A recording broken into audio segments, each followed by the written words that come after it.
दोस्तों, ये तो हम सभी जानते हैं कि भारत एक डेवलपिंग नेशन है जहां पॉपुलेशन काफ़ी तेज़ी से बढ़ती जा रही है, जिसमें एयर, वाटर और प्लास्टिक पोल्यूशन भी शामिल है। वहीं अगर हम प्लास्टिक की बात करें तो इस पर लगाम लगाने के लिए हाल ही में भारत सरकार ने सिंगल यूज़ प्लास्टिक पर बैन लगाने जैसा बड़ा कदम उठाया था, जिसका इम्प्लीमेंटेशन करना इतना आसान नहीं है क्योंकि हमें जल्द से जल्द इसका विकल्प ढूंढना होगा। लेकिन एक कहावत है कि आवश्यकता ही आविष्कार की जननी है, तो देश में प्लास्टिक के कई इको फ्रेंडली ऑप्शंस आ चुके हैं। आइए जानते हैं इन्हीं के बारे में, जो न सिर्फ देश में रहने वाले 125 करोड़ लोगों के लिए बल्कि आवारा जानवरों के लिए भी काफ़ी अच्छे हैं। जहाँ तक प्लास्टिक की बात है तो ये न सिर्फ आपकी सेहत के लिए बल्कि पर्यावरण के लिए भी बड़ा खतरा है। एक आंकड़े की बात की जाए तो दुनिया में सबसे ज़्यादा प्लास्टिक की मैन्युफैक्चरिंग हमारे ही देश में होती है, लेकिन 1 जुलाई से सिंगल यूज़ प्लास्टिक पर लगने वाले बैन ने कई स्टार्टअप्स और प्लास्टिक बैन से पहले इको फ्रेंडली प्रोडक्ट्स बनाने वाली कंपनियों में एक नई जान फूंक दी है।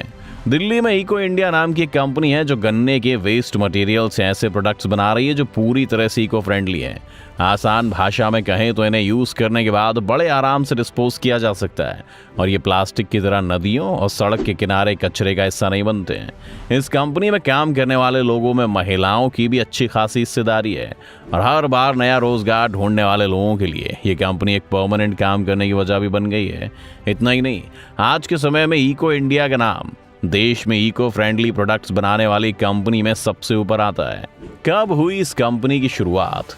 साल 2010 में जब इस कंपनी की शुरुआत हुई तब भारत में लोग एक बड़े लेवल पर सिंगल यूज प्लास्टिक का इस्तेमाल कर रहे थे। ये कोइंसिडेंस ही है जब इस कंपनी की सीईओ और फाउंडर रिया मजूमदार यूके से दिल्ली आई, तब उन्होंने इस तरह का कुछ भी करने के बारे में नहीं सोचा था। लेकिन जब उन्होंने देखा कि देश में जिस लेवल पर प्लास्टिक का इस्तेमाल किया जा रहा है और आने वाले समय में सरकार के साथ भारत में रहने वाले लोगों के लिए एक बड़ी समस्या बन सकता है, और हुआ भी कुछ ऐसा ही, क्योंकि तब इसके कॉन्सिक्वेंसेस के बारे में कोई सोच नहीं रहा था। लेकिन रिया ने इसके लिए काफ़ी पहले से तैयारी शुरू कर दी थी। बता दें कि जब रिया मजूमदार यूके में रहती थीं तब उन्होंने देखा कि ज़्यादातर सभी डेवलप्ड कंट्रीज़ में इको फ्रेंडली प्रोडक्ट्स का चलन काफ़ी पहले से ट्रेंड में है। ये एक बड़ी वजह है कि इन सभी देशों में लोगों को भी इस बारे में अच्छी खासी जानकारी है और कि कौन सी चीज़ को कहाँ फेंकना है। लेकिन भारत में अभी तक ऐसा नहीं हो पाया। ये सब देखने के बाद उन्होंने सोचा और डिसाइड किया कि क्यों ना बायो वेस्ट से ऐसा कुछ बनाया जाए जो आसानी से डिस्पोज हो सके और नेचर फ्रेंडली भी हो। आज ये कंपनी में कई तरह के प्रोडक्ट्स बना रही है जो देश में सिंगल यूज प्लास्टिक को खत्म करने की लड़ाई में बड़ा हथियार बन सकती है। इन प्रोडक्ट्स की एक और खास बात है, इन्हें बनाने में जो भी वेस्ट निकलता है उसे फिर यूज कर लिया जाता है।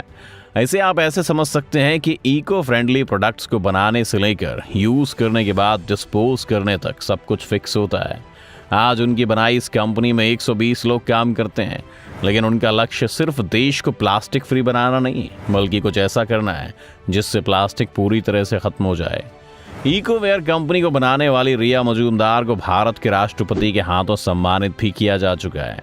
इको इंडिया की सीईओ का कहना है कि अब इस मुहिम को हम ट्रैवल सेक्टर में ले जा रहे हैं, जिसमें इंडियन रेलवे भी शामिल है, क्योंकि देश में प्लास्टिक पोल्यूशन सबसे ज्यादा इन्हीं जगहों पर होता है। एक दिन में करोड़ों लोग ट्रेन में सफर करते हैं और इस दौरान खाना पीना भी खाते हैं।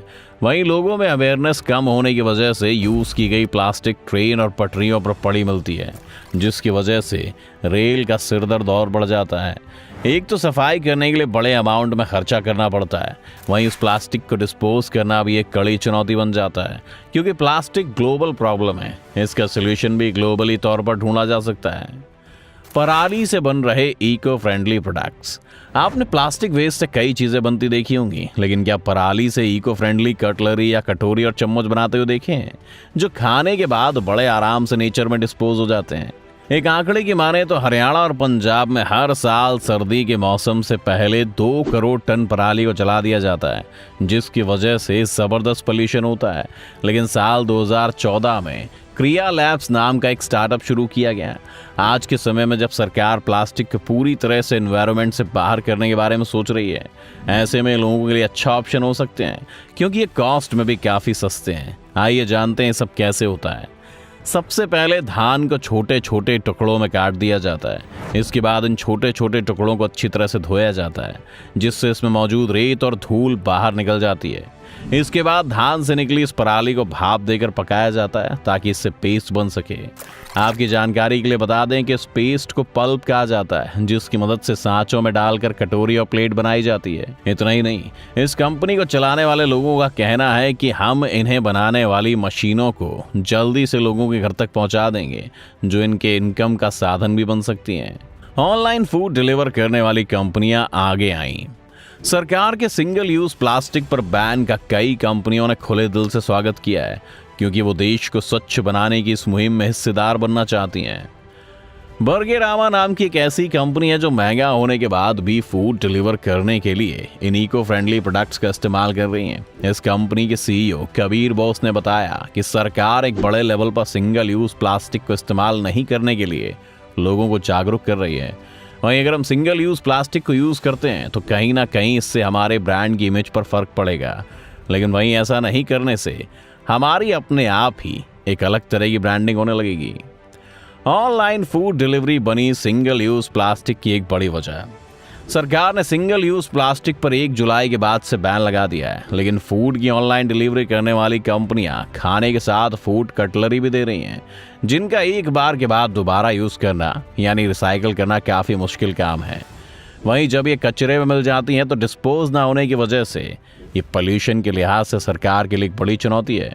भारत में हर साल 30 करोड़ टन प्लास्टिक मैन्युफैक्चर होता है, जिसमें से सिर्फ 50% ही रिसाइकल हो पाता है। बाकी का बचा हुआ कचरा सड़कों, नदियों और बाकी डंपिंग ग्राउंड में फेंक दिया जाता है। इसीलिए लोगों को ये समझना ज़रूरी है कि प्लास्टिक बहुत नुकसानदेह है, और जैसे जैसे लोग प्लास्टिक से होने वाले नुकसान के बारे में समझेंगे, वैसे वैसे इको फ्रेंडली बैग्स की संख्या और कंज्यूमर्स भी तेज़ी से बढ़ते जाएंगे।